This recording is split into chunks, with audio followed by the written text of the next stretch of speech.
Okay, तो अभी हमारे जेनेटिक्स में जो मेन पार्ट चलता है मेंडेलिज्म। मेंडेलिज्म का मतलब क्या है? जैसे हमने शुरू में इंट्रोडक्शन पढ़ा था, ठीक है ना, तो इंट्रोडक्शन हमने पढ़ा था कि जेनेटिक्स में क्या है, father of genetics. Father of genetics ये कौन है भाई? आपके मेंडल है। मैंने आपको ये भी बताया था कि ये नाम किसने दिया था, इसको ये उपाधि किसने दी थी? बोलो। भूल गए जी, भूल जो था बस। हुगो D worries, Hugo de worries ने इसके बारे में बोला था। तो कई बार हमें मेंडल का जो जीवन परिचय है, ठीक है ना, उससे भी क्वेश्चन आ जाता है, वो भी हमारे लिए महत्वपूर्ण है। तो उसमें हम अगर बात करें मेंडल की, तो मेंडल का सबसे पहली चीज, मेंडल इन्फ्लुएंस थे किसी से। इन्फ्लुएंस की स्पेलिंग क्या होगी? INFLUENC। इन्फ्लुएंस्ड बाय, किससे इन्फ्लुएंस थे भाई ये? अंगर एंड डोपलर। ये इन दो साइंटिस्टों से क्या थे? इन्फ्लुएंस थे, ठीक है ना। जो इन्फ्लुएंस का मतलब प्रभावित होना। मेंडल खुद किससे प्रभावित थे? अंगर एंड डोपलर से। जो मेंडल की डेट ऑफ बर्थ है, डीओबी, डेट ऑफ बर्थ क्या थी? 22 जुलाई 1822। समझ आ रही है चीजें? उसके बाद मेंडल ने जो वर्क किया, वर्किंग ईयर्स, मेंडल के वर्किंग ईयर्स क्या थे? 1856 से लेके और 1863 तक। 1856 से 1863 तक मेंडल ने काम किया। ओके, इसके बाद मेंडल के बारे में हम क्या जानते हैं कि मेंडल डाइड ऑन 1884। 1884 में मर गया। और सबसे बैड लक क्या था? Without any recognition. Without any recognition. जब ये मेंडल मरा तो इसने जो भी काम किया, कुछ भी काम किया, लोगों को इसके बारे में बहुत ज्यादा जानकारी नहीं थी। मेंडल बहुत ज्यादा फेमस नहीं था इन चीजों के बारे में, ठीक है ना, क्योंकि मेंडल एक्चुअल में साइंटिस्ट था ही नहीं। ठीक है, मेंडल एक्चुअल में साइंटिस्ट नहीं था, लेकिन वो साइंस में इंटरेस्ट रखता था, वो साइंस में इंटरेस्ट रखता था। ठीक है, तो इन्फ्लुएंस बाय, उसके बाद डेट ऑफ बर्थ होगी, उसके बाद वर्किंग ईयर्स आपके, ये महत्वपूर्ण है भाई। ठीक है, ये महत्वपूर्ण है आपका 1856 से 1863। ठीक है, डाइड ऑन, ठीक है, 1884। अब हम बात करते हैं कि मेंडल ने काम किस तरीके से किया और क्या क्या इसने काम किए, तो मेंडल का कंट्रीब्यूशन क्या है। ठीक है, तो अब हम देखते हैं कि इसने क्या किया, हाइब्रिडाइजेशन एक्सपेरिमेंट किए।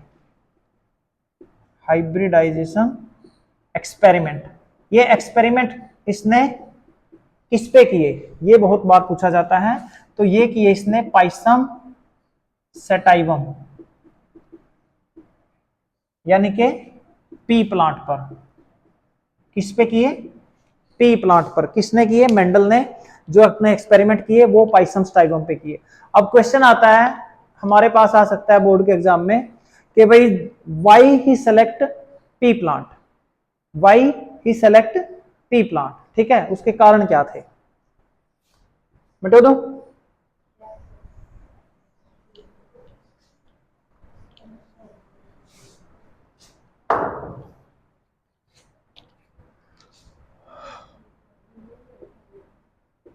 What was the reasons for selection of pea plant?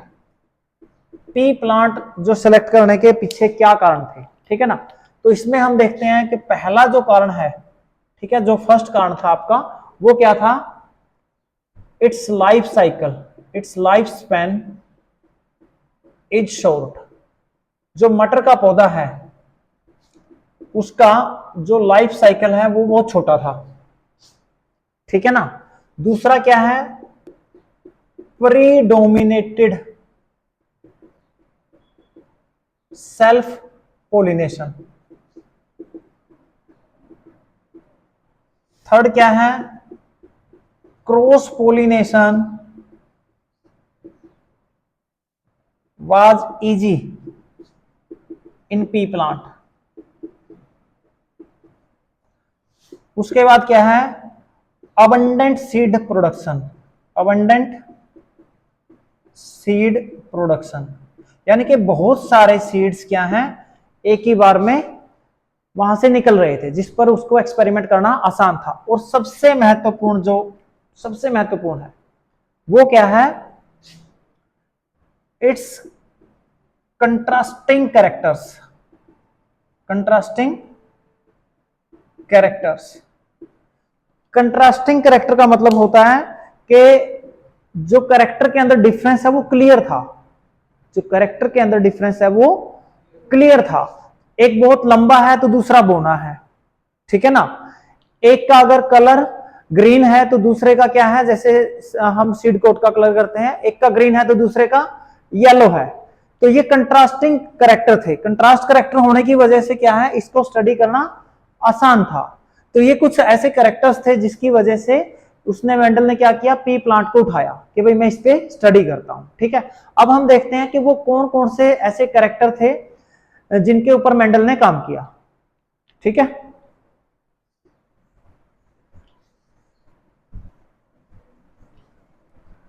Contrasting character वो कौन से थे, ठीक है ना।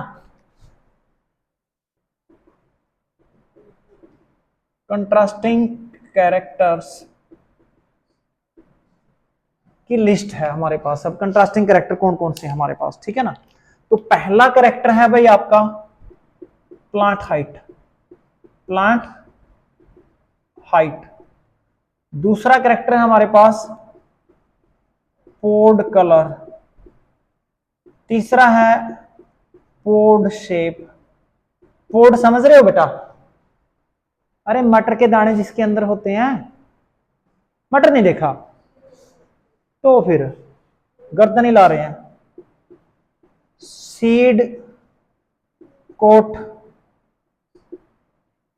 सीड शेप,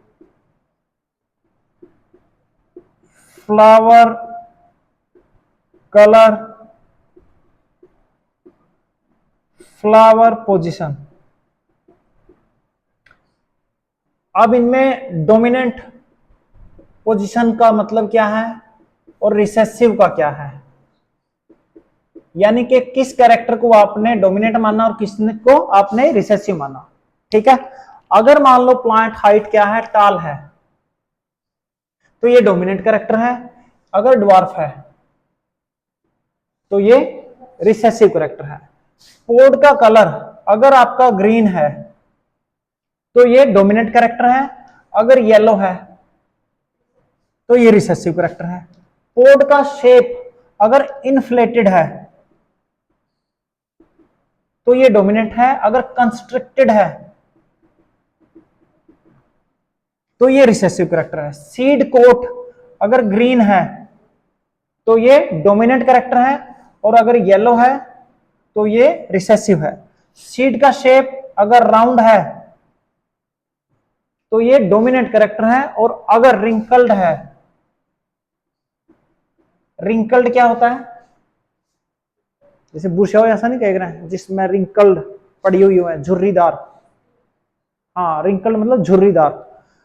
फ्लावर का कलर अगर मान लो रेड है तो वो डोमिनेंट कैरेक्टर है, और अगर रेड की बजाय येलो है या व्हाइट है, व्हाइट। ठीक है, फ्लावर की पोजीशन अगर एक्सियल है तो ये कैसा है आपका, डोमिनेंट कैरेक्टर है, और अगर टर्मिनल है तो ये रिसेसिव कैरेक्टर है। ये 7 कैरेक्टर जो थे ये कंट्रास्टिंग कैरेक्टर थे, और मेंडल को लगता था that all these characters are found on all 7 chromosomes of pea plant. P plant में एक्चुअल में क्या है, पी प्लांट में 14 पेयर और आपके 7 क्रोमोजोम, सॉरी 7 पेयर और 14 क्रोमोजोम नंबर है। समझ आई? तो मेंडल को लगता था कि ये सातों करेक्टर सात के साथ जो क्रोमोजोम है उनके ऊपर एक एक है, लेकिन later on after some time it get revealed that chromosome number 1, 4, 5 and 7 have all these characters।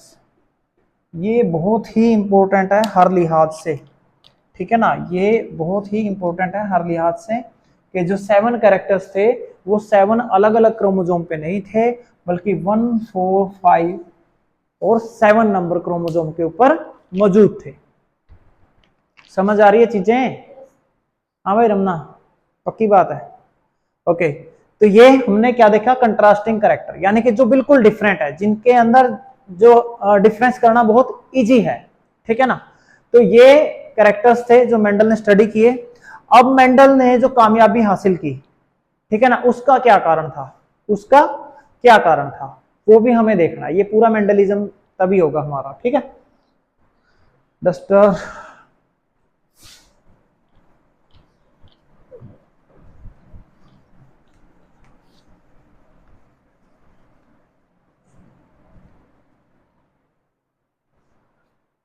Okay, तो अब हमारे पास है कि जो मेंडल है,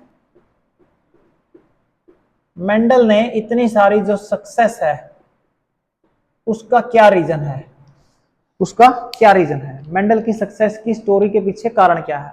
पहली चीज है, ठीक है, जो पहली चीज है वो क्या था, selection of P plant. P plant उसने सेलेक्ट किया, पहली बात तो यही अच्छी होगी, ठीक है ना। दूसरी बात क्या था कि उसने क्या किया, ही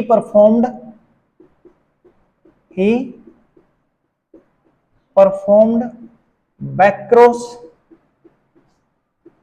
एंड रेसिप्रोकल क्रॉसेस। उसने बैक्रॉस और रेसिप्रोकल क्रॉसेस करवाए। उसके बाद क्या था, जो रिजल्ट आता था, result was deeply analysed by statistical method.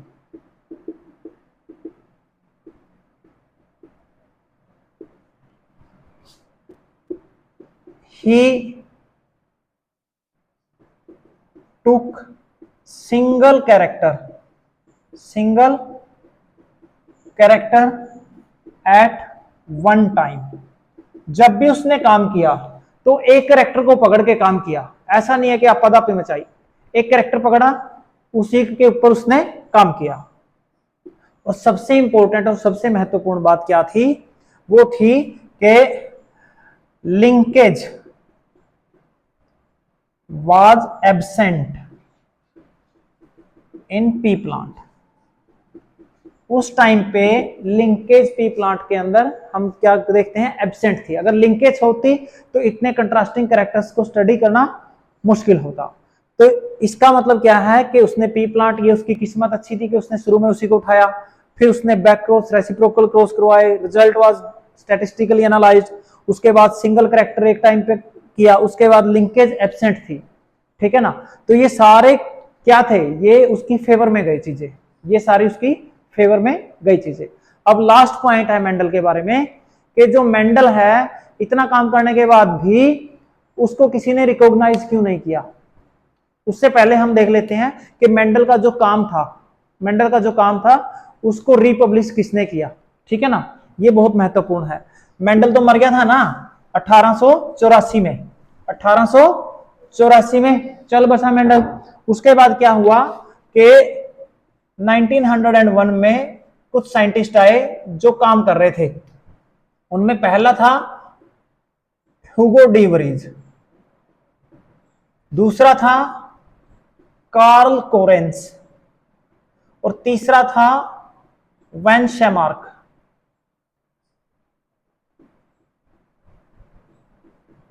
अब इन्होंने क्या किया, इन्होंने जेनेटिक्स पे काम शुरू कर किया, तो इनको पुराने पेपर वगैरह मिले कहीं मेंडल के, और ये इन्होंने देखा मेंडल ने इतना ब्यूटीफुल काम किया हुआ है, ठीक है ना, जो उस टाइम पर भी वैलिड था।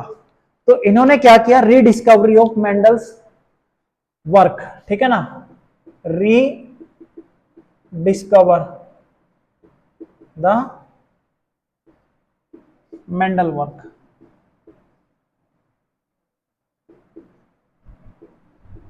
और उसी टाइम पे आपके ह्यूगो डिवरीज ने बोला कि मेंडल तो भाई साहब फादर ऑफ जेनेटिक्स है। क्या है, फादर ऑफ जेनेटिक्स है, मेंडल से ऊपर कोई नहीं है, ठीक है। तो इन्होंने, मेंडल ने जो लॉ दिए थे, 3 लॉ, ठीक है, तो मेंडल ने जो 3 लॉ दिए थे उनके ऊपर भी इन्होंने दोबारा काम किया, law of dominance, law of segregation and law of independent assortment. Law पढ़ने से पहले अब हम देखते हैं कि मेंडल सक्सेस क्यों नहीं हुआ, मेंडल को रिकॉग्निशन क्यों नहीं मिली, ठीक है ना, रिकॉग्निशन आपकी कहां पर लैप्स हो गई। तो पहला रीजन क्या था कि Mendel was not a scientist, Mendel scientist ही नहीं था। दूसरा क्या था, he published his work in a local journal of Brunn. तो उसने क्या किया, अपना जो काम था बहुत ही स्मॉल टाउन, या आप ऐसा मान सकते हो इसको समझने के लिए कि एक ऐसा अखबार में उसने अपने इश्तिहार दिए जिसको कोई पढ़ता ही नहीं था, ठीक है। तो एक छोटे से कस्बे में एक छोटा सा जर्नल साइंस का छपता था, उसके अंदर उसने अपने आर्टिकल छपवाए जो किसी ने पढ़े नहीं।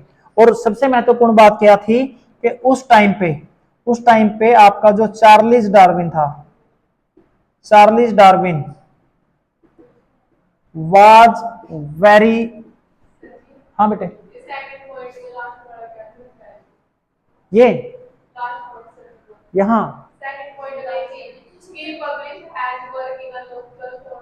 लोकर जर्नल ऑफ ब्रून, ब्रून जगह का नाम है, ब्रून जगह का नाम है, BRUNN ब्रून, और ये जर्नल होता है बेटा, ठीक है ना, जिसमें साइंटिफिक वर्क छपता है, ठीक है ना।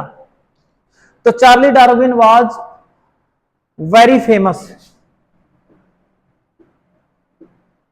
For his theory of survival the fittest, ना ओरिजिन ऑफ लाइफ, उस टाइम उसकी बुक आई थी ओरिजिन ऑफ लाइफ, ठीक है ना, उसकी वजह से वो क्या था, काफी फेमस हो रहा था, ठीक है ना, for his work on origin of life. अब सारा का सारा जो साइंटिफिक वर्ल्ड था, जो साइंटिफिक वर्ल्ड था पूरा, वो किसके पीछे पड़ा हुआ था, साइंटिफिक वर्ल्ड पूरा का पूरा डार्विन के पीछे पड़ा हुआ था, क्योंकि इसने जो ओरिजिन ऑफ लाइफ पे बातचीत की थी, जो काम किया था, वो उस टाइम पे ज्यादा फेमस हो गया और मेंडल का काम वहां पर दब गया, ठीक है ना, इसलिए मेंडल को ज्यादा रिकॉग्निशन नहीं मिल पाई। समझ आई बात। अब हम देखते हैं उसका मेथड क्या था, मेंडल का मेथड क्या था काम करने का।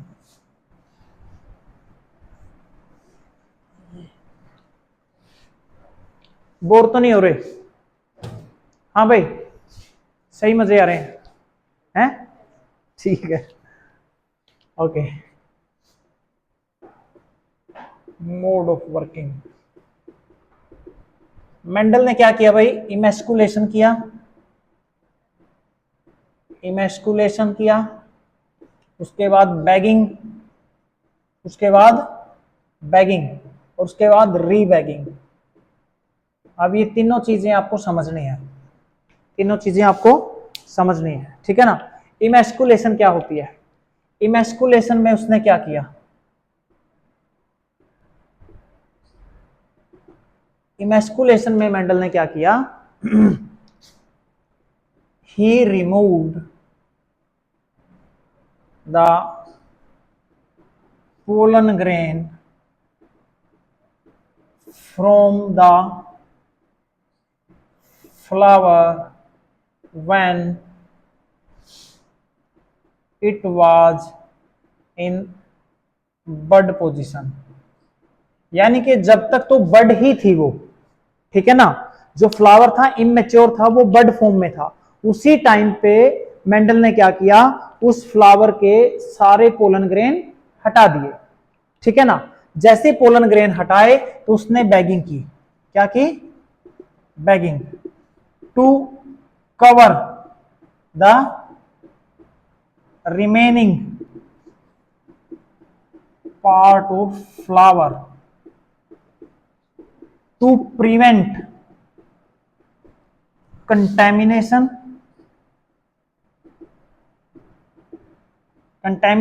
And cross pollination.